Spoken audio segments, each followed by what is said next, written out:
नमस्कार मित्रांनो. तर या मालिकेच्या पुढच्या भागामध्ये आता मालती आणि उर्मिला या दोघीसुद्धा राणीला संपवण्याचा प्लॅन आखतात. त्यामध्ये आता लक्ष्मीपूजनाचा दिवस असतो. त्यामध्येच आता आबासाहेबांनी लक्ष्मीपूजनाची सगळी तयारी ही राणीवर सोपवलेली असते. त्यामुळे राणी खूप खुश असते. ती सगळी कामे आनंदात करत असते.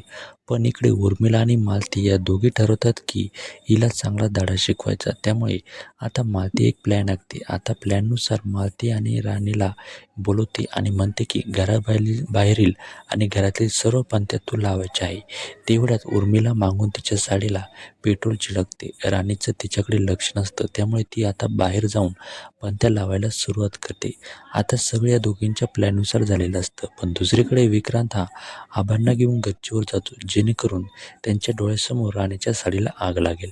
आणि तसंच होतं. ती पणत्या लावायच्या नादात असते, पण तेवढ्यात तिच्या साडीला आग लागते आणि ती खूप घाबरते. आता हे सगळं आबांना वरतून दिसते आणि ते खूप घाबरतात आणि तसेच ते राणीला वाचवण्यासाठी खाली पळतात. तेवढ्यात विक्रांत म्हणतो की तुम्ही खाली जाईपर्यंत ती जळून खाक झालेली असेल. आता इकडे तिच्या साडीला आग लागलेली असते आणि मालती आणि उर्मिला नुसत्या बघत असतात. ते फक्त आग केव्हा भडकते याची वाट बघत असतात. मित्रांनो, या सगळ्या गोष्टींवर तुम्हाला काय वाटतंय? तुमच्या काय प्रतिक्रिया आहेत त्या आम्हाला कमेंटमध्ये नक्की कळवा.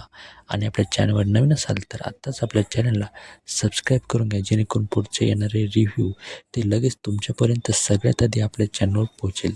तर चला भेटूया एका पुढच्या नव्या व्हिडिओमध्ये. तोपर्यंत धन्यवाद.